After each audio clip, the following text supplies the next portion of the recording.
Iran पूरी तरह से पाकिस्तान के साथ हो गया है। दोस्तों, पाकिस्तान में जो अभी ईद उल मिलादुन नबी के जुलूस में दो अलग अलग जगह हमला हुआ, जिसमें 60 से 65 लोगों के मारे जाने की खबर की पुष्टि हुई है। अब आपको बता दूं कि ईरान के टॉप जनरल कमांडर मोहम्मद बाकरी, उन्होंने पाकिस्तान आर्मी के चीफ आसिम मुनीर को बिल्कुल खुला ऑप्शन और खुला इन्विटेशन दे दिया है। पूरी तरह से उन्होंने मैसेज भेजते हुए कहा कि ये जो आपके पाकिस्तान में आतंकी हमला हुआ है ना, ये इंसानियत के खिलाफ है, ये किसी मजहब या प्रांत के खिलाफ नहीं है, ये इंसानियत के ही खिलाफ है। और कितनी दिल दुखा देने वाली बात है कि हुजूर पाक सल्लल्लाहु अलैहि वसल्लम के नाम पर जो जुलूस निकल रहा था, उस पर आतंकवादियों ने हमला किया। पाकिस्तान इस वक्त आतंकी गतिविधियों से परेशान है। ईरान की मिलिट्री पाकिस्तान की मिलिट्री के साथ हर तरह से आतंकवाद के खिलाफ लड़ने के लिए तैयार है और हर तरह से पाकिस्तान के साथ है। ईरान के टॉप जनरल का इस बात का कहना पाकिस्तान के लिए एक मजबूत सहारा और एक बड़ी बात हो गई है। ठीक इसी तरह से ईरान ने तालिबान का भी साथ देने को कह दिया है। ईरान ने ऐलान करके तमाम अफगानिस्तान के पड़ोसी देशों को संदेश दिया और कहा कि आपके आसपास के, यानी अफगानिस्तान के आसपास के जो आप देश हैं, जो आप उनके पड़ोसी हैं, आप मेहरबानी करके अफगानिस्तान का साथ दीजिए। ये साथ ज़रूरी है, कहीं ऐसा ना हो कि एक बार फिर से अमेरिका अफगानिस्तान में आ जाए। ईरान पर सैकड़ों पाबंदियां तो लगी हुई हैं, लेकिन इनके बावजूद यूरोप की कई कंपनी, वॉल्वो को तो आप जानते होंगे, जो गाड़ियों की सबसे मजबूत कंपनी है, वॉल्वो यूरोपियन कंपनी है, स्वीडिश कंपनी है। स्वीडिश अब लोग, यूरोप के भी लोग मांग कर रहे हैं कि वॉल्वो का बाइकआउट किया जाए और तमाम ऐसी कंपनियों का बाइकआउट कर दिया जाए, यूरोप की ही कंपनियों का, जो ईरान के साथ काम कर रहे हैं। ईरान और सऊदी अरब बात कर रहे हैं टूरिज्म को बढ़ाने के लिए, ताकि ईरान के लोग सऊदी आ सकें और सऊदी के लोग ईरान टूरिज्म घूमने फिरने के लिए जा सकें। ऐसे में अभी तक ये होता आया है कि ईरान का कोई नागरिक अगर सऊदी आता है और सऊदी का नागरिक अगर कोई ईरान जाता है तो वीज़ा बहुत ही आसानी से नहीं मिलता, काफ़ी ज़्यादा मुशक्क़त करनी पड़ती है और वीज़ा दोनों देश एक दूसरे का कैंसिल कर देते हैं। इस मुद्दे पर भी बातचीत चल रही है और वीज़ा को आसान करने की कोशिश की जा रही है।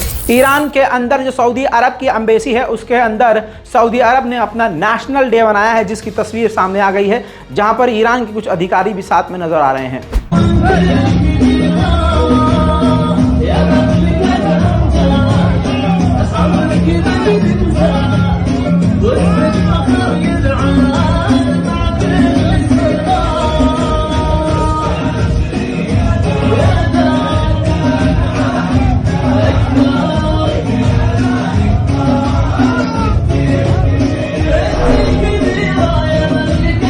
इस मिडिल ईस्ट रिपोर्ट की सबसे बड़ी खबर आपको अब बताने वाला हूं।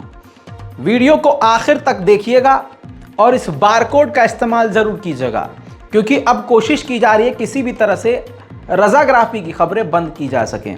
और YouTube की पॉलिसी इतनी ज़्यादा मुश्किल कर दी गई है कि काम करना काफ़ी मुश्किल है और सच बोलना, खुलकर सही बात दिखा देना काफ़ी ज़्यादा मुश्किल है। तो बारकोड का इस्तेमाल ज़रूर कीजिएगा। दोस्तों, आपको बता दूं कि सऊदी अरब और अमेरिका और इजराइल जो बातचीत कर रहे हैं, उसमें फ़िलिस्तीन की बातचीत को, फ़िलिस्तीन के मुद्दे को किनारे कर दिया है।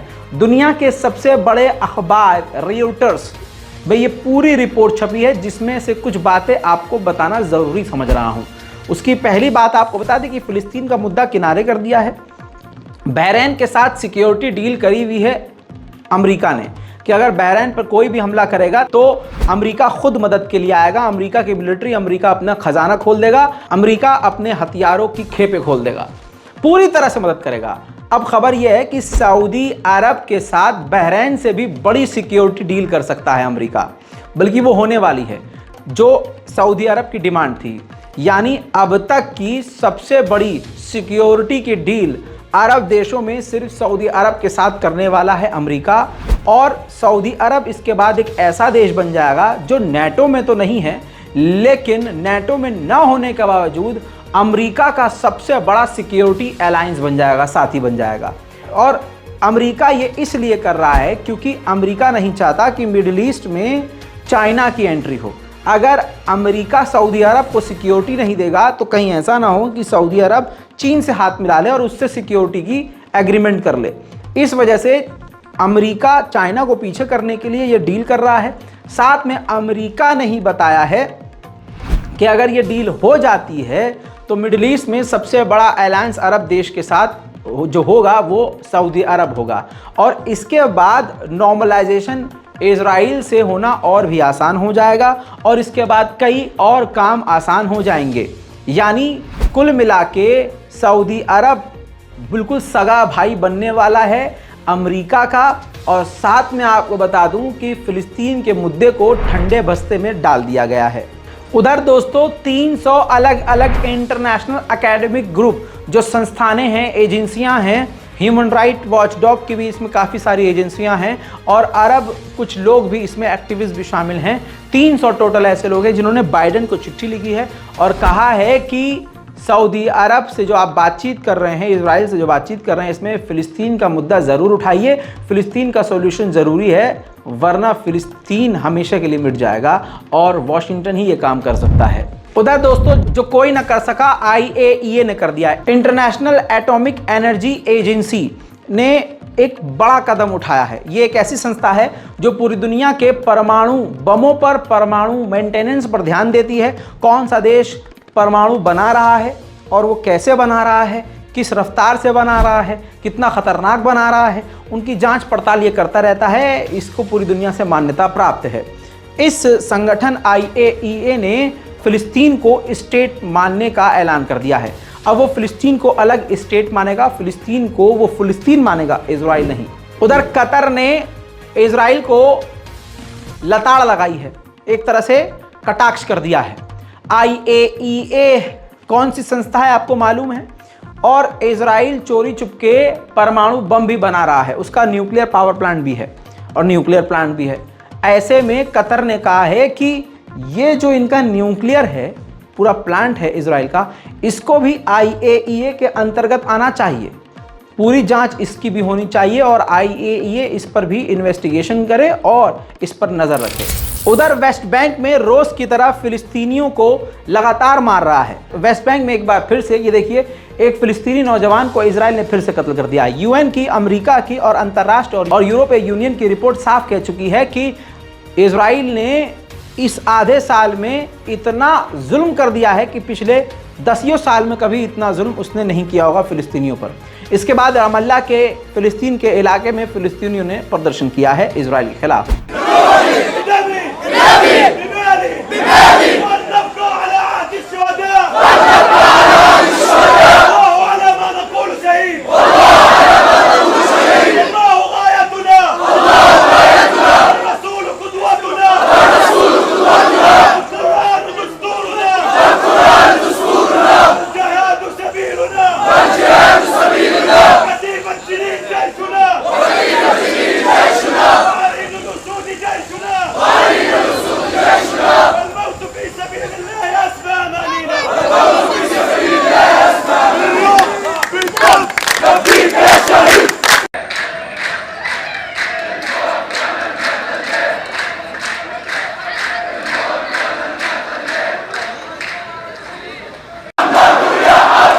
वहीं दोस्तों बड़ी खबर एक और है, नेटो के मिलिट्री कमांडर इजराइल पहुंचे हैं और नेटो और इजराइल के बीच क्या खिचड़ी पक रही है वो देखना पड़ेगा, क्योंकि नेटो पूरी तरह से इजराइल का ही साथ देता है।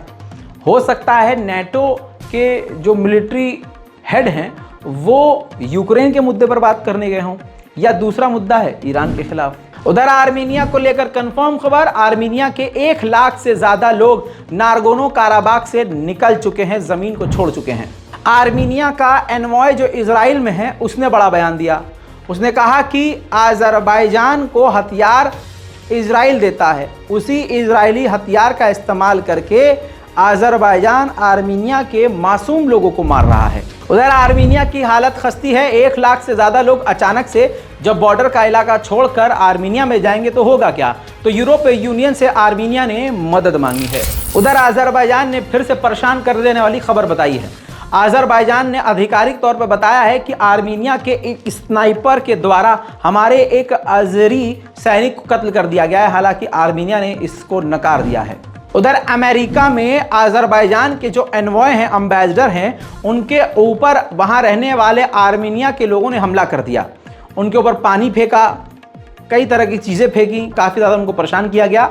यूरोप और इंटरनेशनल मीडिया में ये वीडियो वायरल है।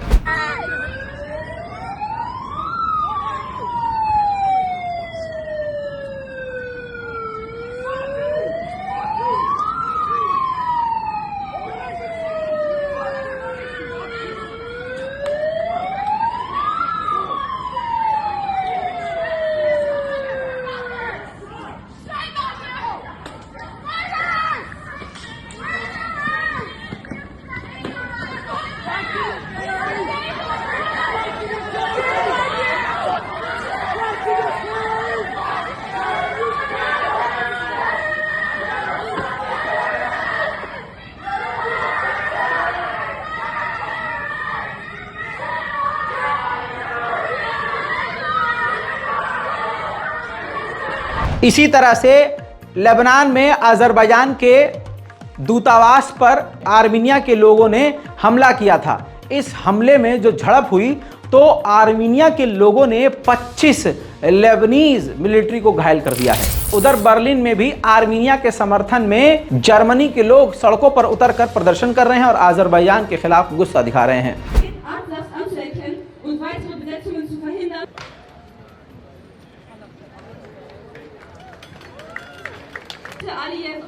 Aliyev an, dass ihm die territoriale Aserbaidschan will uns in eine Hoffnungslosigkeit treiben und ihren endgültigen nationale Solidarität.